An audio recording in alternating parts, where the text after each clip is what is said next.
time today. And first of all, thanks for hanging out. Short notice. And if this works, if you guys love this, I want to do this a lot because I think this is a great way to get onto YouTube and get onto Facebook as well. So, I'm going to El Cerrito, California. Thank you.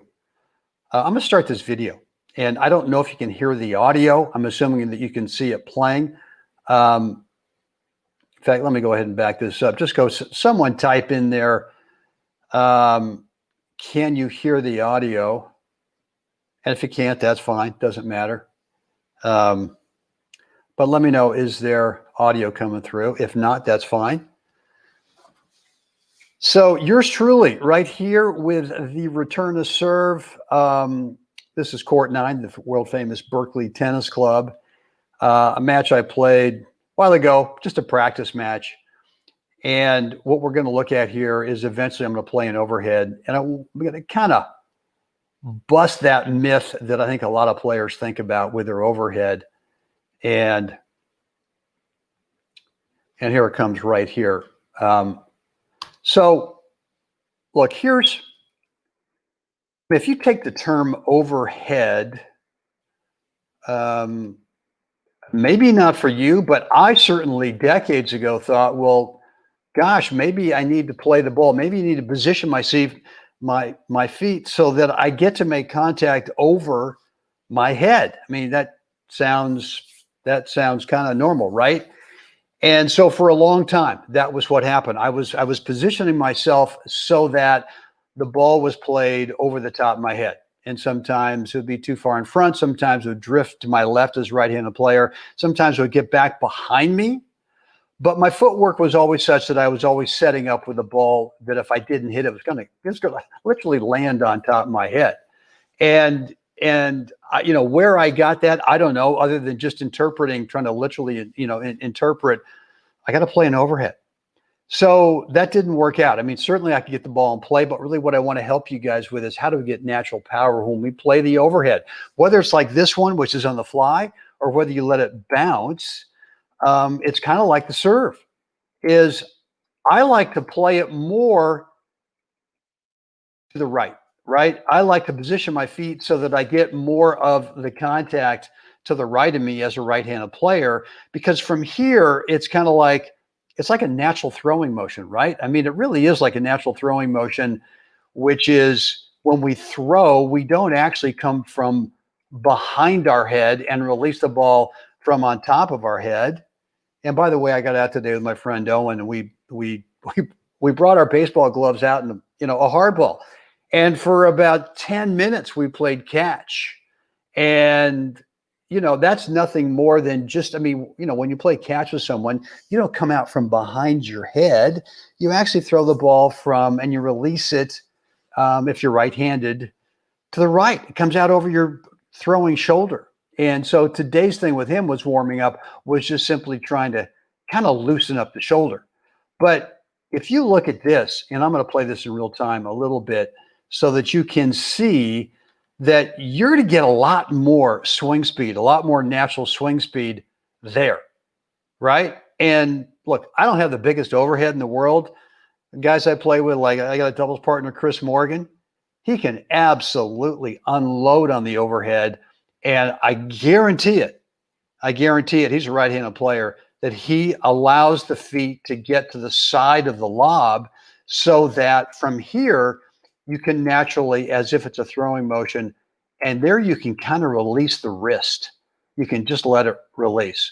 And you'll naturally get some power, right? And so here's the other thing to think about is when you think about the overhead in terms of getting natural power, is that when we get ready to throw a ball, the last thing we do, and imagine that you've got a ball and you're going to throw it kind of up towards that back fence, right? Up towards the incoming ball, is that you don't squeeze tight. You don't grip that baseball tightly. It's just in your hand. It's just kind of, it's not in there tight. And it's the same thing you want to feel here with the racket, is that a lot of players, I used to do this, I'd get a little tense right about here, kind of get a little grippy on the racket, and what happens? the racket speed slows down. Well, look, power on the overhead is not about how strong you are. It's about how much racket speed can you generate, right? And some guys have got, ultra technique in terms of being able to reach up with the shoulder, being relaxed. Their point of contact is slightly in front, but it's to the right if they're right-handed, and you have to let it go. You can't push hard through. A lot of guys think, well, I'm going to hit this overhead with power, which means I'm going to be strong, and that doesn't work. When you think of power, don't think of power in terms of I'm going to hit it hard. Think of power in terms of I'm going to generate racket speed, and racket speed is a release point with a racket head that's natural, which is not over your head and is not gripping the racket tightly. So what does that bring up for you, right? What are you guys thinking about when I'm talking about get the ball to your right and let it go? Don't be thinking about being strong. Think about what do you have to do to create racket speed, right? And so one of the things that I've been doing, because I just got back from Colorado, down here in the desert, literally a week ago last night. Today was the 8th day in the court, haven't played much. And so I've lost some racket speed on the serve and the overhead. So yesterday when I went out, and I'm just kind of talking off the top of my head here, but yesterday I went out with, some balls and just right around the service line. And I did this with Mr. Stowe to try to develop rackets, to try to develop power, which was, he just said, how much racket speed can you bring from back here in the baseline to where you could actually hit the back fence on a line, right? It has nothing to do with thinking about serve technique. It has nothing to do with thinking about, well, I want to get the ball. I want to make sure I'm hitting the ball inside the court, inside the service box. No, all you're trying to do is develop racket speed. And I can't do it anymore because I'm an old fart. So I can still hit the back fence from here back in the baseline. I can hit the back fence over there, but it's not in a straight line like it used to be. It's got a little bit of shape to it now. But, all I did yesterday is hit about 50 serves, half from the deuce court and half from the ad court, just trying to get back into what do I have to do to get racket speed? And it's just kind of a build-up process. And it's the same thing here. What I'm feeling now, which I'll do for the next few weeks on my overhead, is I don't really care. Of course, I care if they go in or not, but I'm not thinking about hitting a winner. I'm not thinking about, placement. Yeah, I got a general idea of placement. But for the next couple of weeks, all I'm doing is, what do I have to do to get my feet organized so I get the ball slightly to my right, my grip is relaxed, and I just reach up and let it go. Just let it go. And on this one here, if you find the guy's feet, congratulations. If you don't, if you hit it against the back fence, that's okay. That's okay. Is you're trying to develop that feeling of what do you have to do to really be able to build up some racket speed, not only in your first serve, obviously in your second serve, but also on your overhead. So the two takeaways from today that I want you guys to get, and let me do this. I'm going to stop sharing and bring in another video. It's right here. And I want you, I'm sorry, that's the wrong one. I want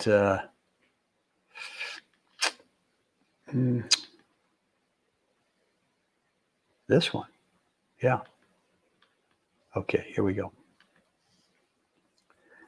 Get rid of that, and let's see what you guys are seeing. Okay, good. That's exactly what I'm looking for. Okay, so let's look at this point. Another doubles point. And by the way, as I was saying yesterday, actually from right about here in the court, I had my little bag of practice balls. I hit 25 from this side, 25 from the ad side. But all I did right here was go ahead and just see, where do I have to put the toss? Where does it have to be? Well, for me, it has to be to the right. if I want to generate racket speed, it can't be in front of me, right? It can't be. I mean, here's the ball slightly to my right. I can't have it out here because I don't want the racket coming from back behind my head. I actually want it coming from behind my shoulder, and that's where contact is right there. Now look, so it comes out, so the toss is to the right and the toss is slightly in front so you can build up some racket speed. And I'm going to do the same thing this afternoon. We'll be done here in, I don't know, 10, 15, 20 minutes, whatever it is. Have a little lunch, let it digest, go out in the court this afternoon with the balls and just start to build up that racket speed again. That, you know, I've sort of lost over the last few months of not playing very much, being in Colorado. So here we go. First volley. Here's a good lob, right? And all I'm thinking about now is, okay, I don't have an opportunity to play an overhead, a classic overhead, but I do want to see if I can't keep the ball to my right, not over my head, keep the ball to my right and just dump it back. Just dump it back so that I can somewhat not have to retreat, right? And again, now this lob actually happens to be right to my right, and it's almost the same one as before, right? I've got it slightly to my right where I can naturally build up some racket speed and let it go. Just let it go. Is it a winner? No. But is it a push? Absolutely not. So let's play this thing in real time. Let's kind of go through the whole thing here. And the two things for today, get the ball to your right if you're right-handed and play it in front and let it go. Do not push it. If you're looking for power, think of it in terms of racket speed. And racket speed is nothing more than placing it in that spot that's natural for you. At this point, relax the grip and let this racket just go. I mean, you can kind of see it right here. It doesn't stop. It doesn't push. It just releases. And sometimes, sometimes the word snap, I mean, a lot of coaches will say, well, you got to snap the racket through. And every time I think about snapping, what happens is I get a little clenchy. I get a little strong in the grip. And that doesn't work. You want to relax the grip and just release it and let it go. And if you've got the ball over your head on top of it, tough to do, right?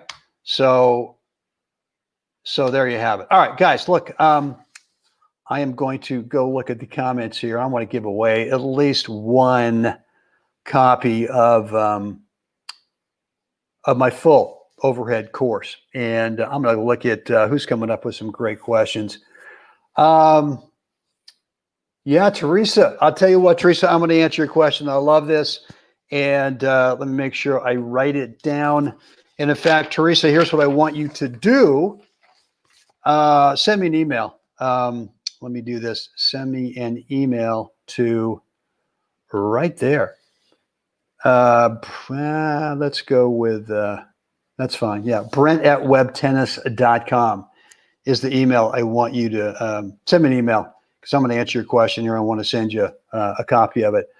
But Teresa's asking, is it wise to hit an overhead on a lob from the back of the court? And so, look, Teresa, great question. And here's what I do. If it's from the back of the court, and so the way I look at this is that if it's such a deep lob that if I let it bounce, it's going to continue to take me way out of the court, right? Way back out of the court, which means that if I do that, then you know what? I'm just going to go back there and play a lob back to them. But if I feel that it's a lob that if I do let it bounce, that I'm never going to get back to it, then absolutely. Then I've got to hit the overhead. And I've got to try to just, in my mind, as I'm looking up the ball, I got to be thinking about, well, where are my opponents? And if I've got an opponent cross court in the back court, then that's where I'm going to try to hit it, obviously, right? I don't want to hit it to a net player because I can't get much on it.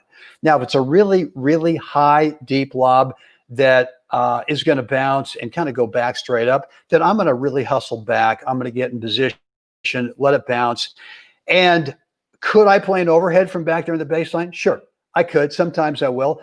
Other times, I'm just going to go ahead, maybe get around it and play either a lob back to them, maybe play a kind of a topper forehand. But whatever it is, if I can get back behind it to where it's not pushing me back further, I'm going to think about, can I play the overhead? Can I play a forehand? Maybe it's a backhand, doesn't matter. Or can I play a lob as an approach shot? I would love to reclaim my net position because what's the reason that they lob me, right? They would like to flip the net position in doubles. And so I'm going to go ahead and look, if they're both up at net, they lobbed over me, and all that time has meant that they've been able to kind of get good net positions, then unless it's a relatively short ball, I mean, short meaning maybe it's mid-court where I feel like I've really got, I can really unload on the overhead, I might hit it there. But by and large, I'm going to try to reflip the court position and just play a deep defensive lob. And if it's great, just go ahead and move back in. So, Teresa, let me know if that answered your question. Good. So let's go. Who do we got here? Let's give away another copy of my full overhead course. Hope you guys are enjoying this. Hope it's coming through clearly. Hope the video is not totally jumpy and glitchy, but it's got some smoothness when I'm playing it real time. Let's see. Tennis Stance is asking, not sure if this is true, but shouldn't the shoulders be a little more side on, shoulders facing slightly to the right net post instead of all right. I love it. Tennis Stance. There we go, baby. Great question. Not sure if this is true, but should the shoulders be a little more side on shoulders facing slightly to the right of the net post instead of having the shoulders parallel to the net on the overhead? No question. I mean, you need to get sideways like you do in a serve, right? Sometimes you can't. Like, so for example, in this, let me see, what did I do? Again, bear with me. On this example of the overhead of the first lob, I don't really have any time because this is not going to be an overhead, right? This is nothing more than just kind of a hybrid high forehand volley. It's not really an overhead. I'm just trying to maintain court position, right? I would love to be able to do whatever I have to do to not give up the net position and retreat. So could I go ahead? Would I have had time to turn the shoulders on this? Maybe. But I think in reality, lots of times, all we have time to do is just to scoot back a step or two, reach up, and just doink it back, right? I mean, try to play it deep enough where at least you can now recover and not play it short where that opponent has really got an opportunity to kind of kind of move in and take advantage. Now, this one here, I get a little more time. So yeah, I do get a little bit more sideways. I mean, this is not, could I get more sideways? I probably could. But for me, I'm just trying to, it's a good lob, man. It's a good lob. I'm just trying to get some racket speed and there you have it. And so let's go back and look at the other video. Let me see if I can still bring that up and see if that doesn't maybe. Okay, I've lost it. Let me go find it again. My apologies. Here it is.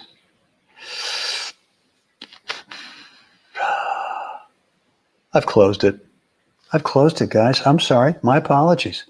So that's what we've got for now. Next time I realize I can't close the video, I got to go find it. So listen, I think that's a great question. I really hope that answered your question.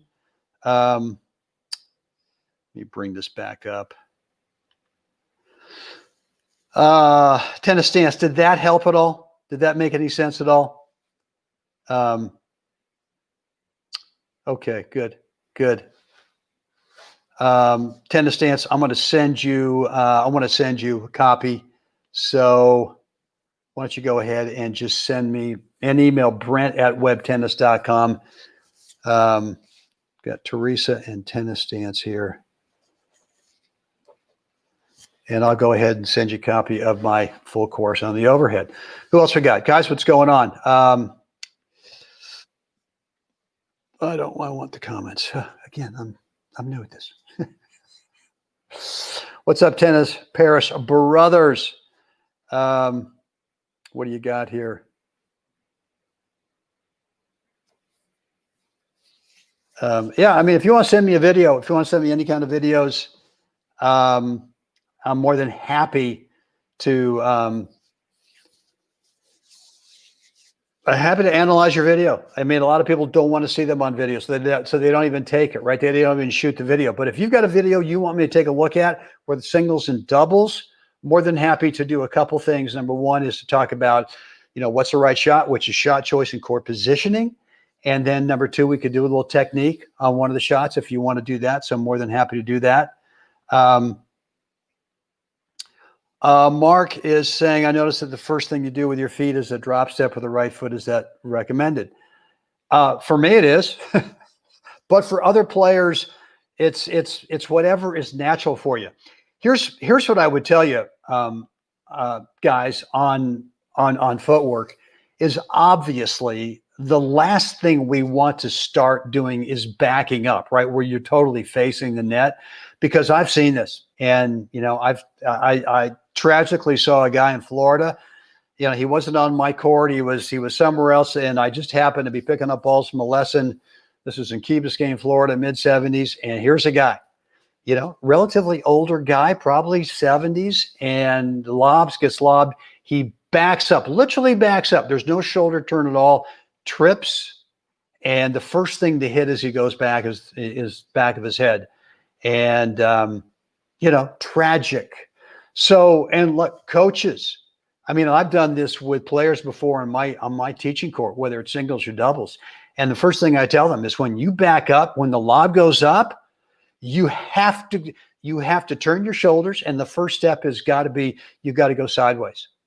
You cannot just literally back up. And as soon as I see someone doing that, I stop and I just say, look, I'll give you one more chance. But the next time I see anyone out here literally back up, we're done, because the risk of injury is just way too high. So, Mark, I'm not going to tell you that there's a specific type of footwork, because that's way too confusing. All I can tell you is that as soon as the lob goes up, and look, here's one of the challenges that we have on the lob when it goes up, is that we have to read the depth, right? Here, let me take it back in here. Is we have to, the first thing we need to do right here is, what's the depth? And typically what happens is we freeze for a moment right here, and we try to gauge what the depth is, rather than assuming it's going to be deep and just turning and starting to go. Because if you take a couple of steps back and now all of a sudden you kind of realize, well, wait a minute, this ball's short, it's way easier to put the brakes on and move forward, rather than kind of freezing for a second and now all of a sudden the lob is deep and you got a problem, right? So, I know a lot of coaches, a lot of teaching pros want to get super technical with the footwork, whether it's a drop step, whether it's a jab step. I don't care what you do, as long as whatever you do for you is natural and you get sideways, right? We got to get sideways anyway for the swing, and you don't literally back up. So it's enough of that. Mark with another question: how do you deal with a lob into the sun? Well, you got to put your hand up. I mean, I put the hand up initially. Sometimes that helps. Other times it doesn't. I mean, right off the racket, you know you're on the sunny side. So right off the racket and the lob, I instantly start to go back. I mean, and I can kind of gauge off their racket and before it gets into the sun, how deep it's going to be. And if it's going to be super deep, I don't even think about anything other than I just got to hustle back, right? Now, sometimes you can, on certain lobs, you can kind of block the sun with your non-racket hand. But look, I mean, you got to practice this thing, right? You got to practice taking overheads. And too many players go out there. It's a sunny day. Hey, man, I'll tell you what, I can't see. Can I go over there? No, practice on that sun. Because when, as my good friend Bill Mays said, does the sun come out on match days? Well, of course it does. So practice on that side.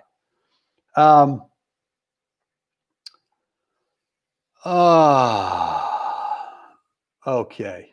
What else we got here? Thank you. Thank you, Omar. I have a video of Brent giving doubles tips in a Peter Freeman course, and Peter is in awe of Brent's amazing overhead. Omar, thank you, man. And Peter, thank you. I don't have the biggest overhead in the world, but it's big enough because my whole strategy, my whole tactic on the overhead is I'm assuming it's going to come back no matter how well I hit it. Because as I'm looking up, I can't tell the opponent in singles or the opponents over there in doubles that you can't guess where I'm going to hit it, right?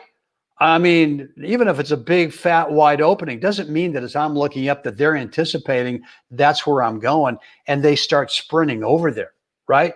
So, look, I always think it's a two-shot play. So the first thing I'm thinking about is, number one, I want to make sure that I get to reclaim my position at net. If it's a really short lob, then yeah, maybe I'll be thinking about, well, where's the least place that they can go ahead and maybe guess where I'm going to hit it. And if they get there, are they going to be so horribly out of position that whatever they come back with. But so I'm always thinking two shots, always. I'm never thinking this is a winner. And I see lots of guys go, I'm going to knock this thing off. And the next thing you know is someone guesses where their overhead's going. They guess it and they lob even deeper the next time. And they kind of feel like they've failed, right? I didn't put it away. So always assume that's going to come back. And if it doesn't, congratulations. You end up hitting a winner. Okay, what else we got here? Video's good. Thank you. Good. My man, Mr. Al Yearwood. If you guys don't know Al Yearwood, he and I are in the same age group, exact same year, both born in 1948. Yes, a couple of old farts. This guy, a tough hombre, and one of the few guys out there who really puts in the time on the practice court, who really puts in the time in the gym, and who really thinks a lot about his game and where he is in terms of relation to the other guys, and he studies the other guys. And so my point with talking about Al Yearwood from Memphis, Tennessee, is that whatever age group you're in, if you want to become a better tennis player, I would stop looking at Rafa. I would stop looking at Fed. I would stop trying to copy anyone who's not in your age group. Go find the top 1 or 2 or 3 guys in the country, or maybe in the world, in your age group. If you're 45 years old, if you want to get better, do what Al Yearwood does. He goes and studies the top guys in his age group. He goes to the tournaments.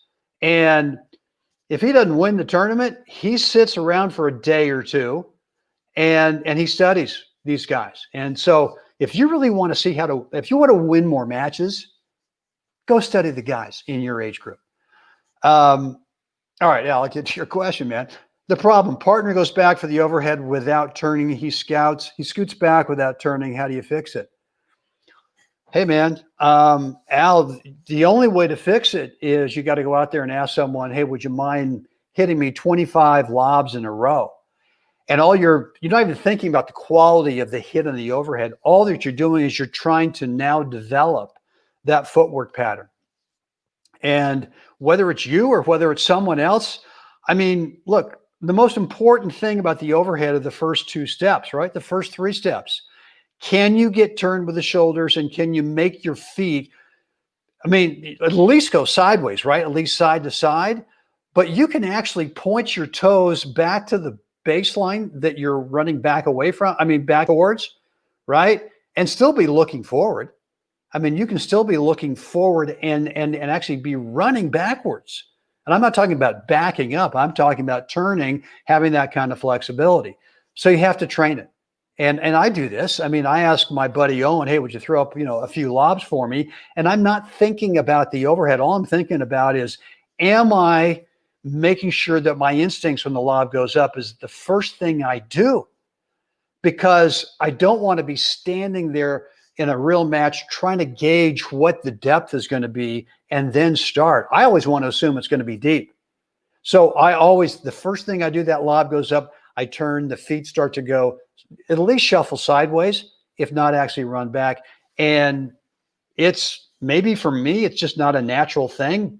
Maybe it is, but I make sure that that's part of my weekly drilling, that I have someone throw up the lobs. And again, sure, I'm going back there and hitting the overhead, but I'm not thinking so much about the quality of the overhead, because I know if I get my feet right, if I get my shoulders right, if I get back early and, that lob's short, good. I put in the brakes. Now, boom. Now I'm actually moving in to play the overhead, which is really what we want. Because first of all, you get your feet in the right position, you get the ball not out over your head, but you get the ball to your right if you're right-handed. You get racket speed going, you recover. So you end up hitting a higher quality shot, but you get to recover that net position, which to me is like the most important thing in both singles and doubles. Hope that helped, Al. We got a good question here from the great Joe Daly. Joe, what's going on? Joe, a fellow member here at Mission Hills Country Club, Rancho Mirage, California. And the targets are, there's a couple of targets I have in mind. On these points, I really kind of hit them cross court, only because, sure, could I have gone to the middle? Of course. Could I have gone out wide? Maybe in the first video we watched, I could have. But I think on that first video we saw, I was thinking more just about trying to get some racket speed. And I can't remember in that point if I was specifically going for the target. Here's what I would tell you with targets, is that once we get really precise with our targets, I'm going right down the middle. I'm going to make sure this thing is right between these two guys. And you know what happens is we get a little tight, because we really want to make sure that we get it over there, right? And we feel like if we have too much swing freedom, where we're getting lots of racket speed, that we kind of lose control of that target.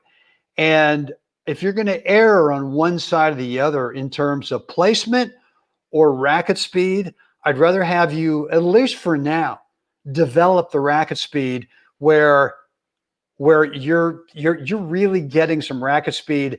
Yeah, you want to have a target in mind, but don't make it so precise that if you're off, if you're thinking middle and you don't go middle, you go cross court or you go up the line, that's fine. Remember, this is just a progression of learning where you start to feel what you have to do to get racket speed, to get the power you want. And so for me, my targets are a couple of things. And so in singles, I'm primarily going to the ad court, because as a right-handed player, if a lob comes back, I'd like it to come back into my overhead, right?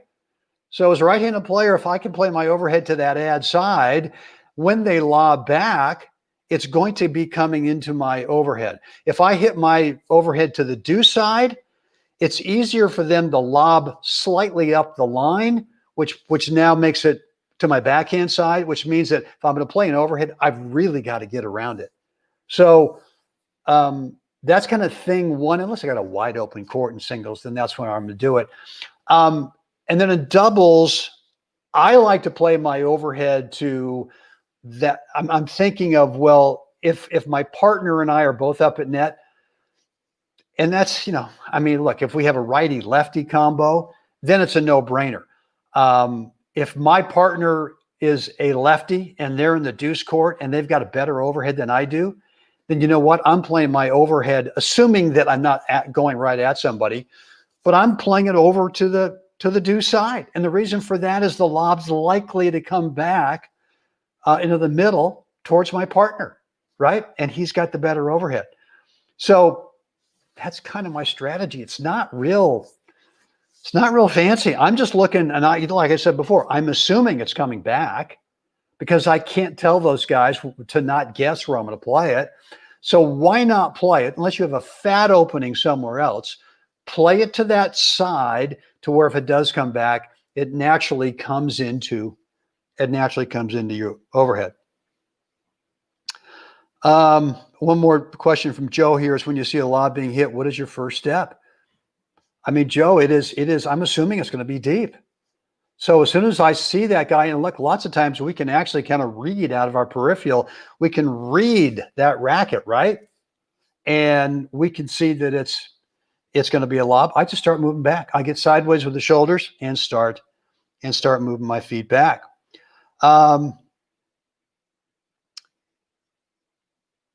Okay. All right, Oliver. Ollie, yeah. For low lobs, do you opt for a volley from Floodlands? For low lobs, yeah. I mean, if I can get up to it, if I can get to it quickly, I'm going to play an overhead. But if I can't, yeah, I mean, sometimes those low lobs are rough, right? I mean, it's a quick low lob and all you can do is get up to it, or maybe it's head high. It's a shove volley, right? It's just, let's just shove it back there, play it deep, and live to see another ball. Yeah, good, John. Always assume your overhead's coming back. Always. All right, Tennis Paris bros, thanks for hanging out. Love that. All right, guys, I'm going to give out one more copy of the any more comments, any more questions? We've gone over the time. I was thinking 30 minutes today. We've gone quite a bit longer than that. If you've got another question, let me know. One thing I would like to know, if you don't have any more questions, is give me some feedback on this platform. This is called StreamYard, and it's just a platform being able to get it out to YouTube and Facebook at the same time. If I had a website, which I guess I could embed it to the website too, but this is pretty cool. You guys like this? If you guys like this platform. Okay. Let's go with, let's go with Mark Jordan. Mark, I don't know if you've an all lessons package. If you are, you've already got the course. If you don't, then shoot me an email, brent@webtennis.com, and I will get you a copy of it. If you're already an all lessons package member, Mark, then I want to give away to someone else because you got full access to it. So guys, that's it for me today. A couple other things. If you got any other questions on your game, let me know. Either just go ahead and put them in the comments area or shoot me an email, brent@webtennis.com. What's going on with your health, with your tennis fitness? You want some help in that area? Either you got to shed some pounds. Obviously in tennis, kind of a big deal. We got to be able to be lean and mean in tennis if we're really going to compete at our highest level, singles and or doubles. I got some recommendations for you.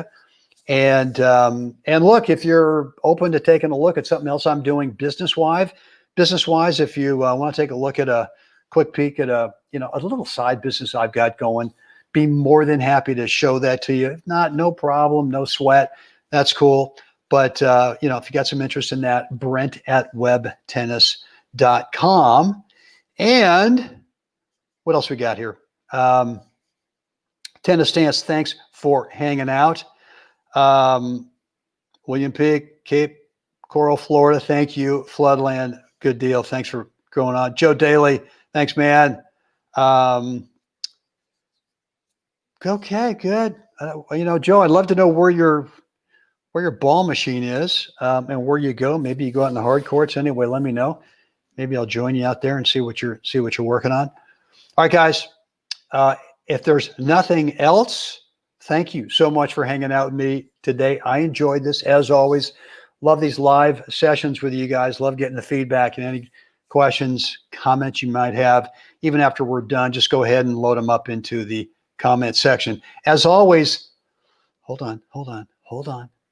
There we go. As always, get out there today and help someone else have a spectacular day.